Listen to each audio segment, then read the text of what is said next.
వ్యభిచార గృహాలపై పోలీసులు జరిపే దాడులు, అక్కడ దొరికే విటులపై నమోదు చేసే కేసులకు సంబంధించి తెలంగాణ హైకోర్టు కీలక తీర్పు ఇచ్చింది. సెక్స్ వర్కర్ల వద్దకు వెళ్లినంత మాత్రాన విటుడిపై ఐపీసీ సెక్షన్ 370 కింద హ్యూమన్ ట్రాఫికింగ్ కేసు పెట్టి ప్రాసిక్యూట్ చేయడానికి వీల్లేదని న్యాయస్థానం స్పష్టం చేసింది. Justice K Lakshman, justice BR Madhusudan రావులతో కూడిన హైకోర్టు ద్విసభ్య ధర్మాసనం ఈ సంచలన తీర్పును ఇచ్చింది. రాష్ట్ర వ్యాప్తంగా వివిధ పోలీస్ స్టేషన్ల పరిధిలో వ్యభిచార గృహాలపై జరిగిన దాడుల్లో కస్టమర్లుగా దొరికిపోయి కేసులను ఎదుర్కొంటున్న పలువురు దాఖలు చేసిన క్రిమినల్ పిటిషన్ల బ్యాచ్ను విచారించిన అనంతరం ధర్మాసనం ఈ ఆదేశాలు జారీ చేసింది.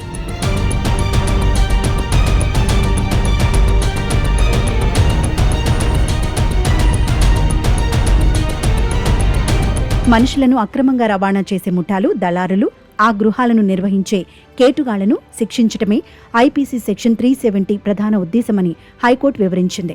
కేవలం డబ్బులు ఇచ్చి లైంగిక సేవలను పొందే సాధారణ కస్టమర్ను ఎట్టి పరిస్థితుల్లోనూ మానవ అక్రమ రవాణాదారుగా పరిగణించలేమని న్యాయమూర్తులు తేల్చి చెప్పారు. అయితే ఇక్కడే కోర్టు మరో ముఖ్యమైన మినహాయింపును కూడా ఇచ్చింది.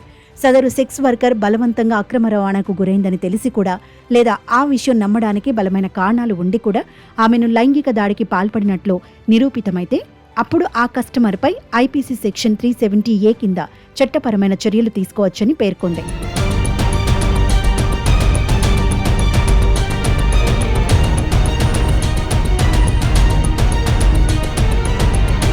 వ్యభిచార గృహాల దాడుల సమయంలో కస్టమర్ల అరెస్టులపై హైకోర్టు మరింత స్పష్టతను ఇచ్చింది. కేవలం దాడులు జరిగిన ప్రదేశంలో లేదా ఆ ప్రాంగణంలో ఒక వ్యక్తి ఉన్నంత మాత్రాన కేసు నమోదు చేయడం సరికాదని ధర్మాసనం పేర్కొంది. సదరు మహిళ అక్రమ రవాణాకు గురైన బాధితురాలని కస్టమర్కు ముందే తెలుసనే విషయానికి సంబంధించిన పక్కా ఆధారాలు, మెటీరియల్ రికార్డులు ఉంటేనే ఈ కేసు నిలబడుతుందని తెలిపింది.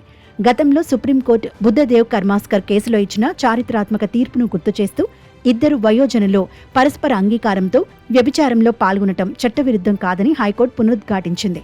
కేవలం ఆ కారణాన్ని చూపిస్తూ స్వచ్ఛందంగా ఈ వృత్తిలో ఉన్న సెక్స్ వర్కర్లను కానీ, వారి వద్దకు వచ్చే క్లయింట్లను కానీ పోలీసులు వేధించడానికి వీల్లేదని తేల్చి చెప్పింది.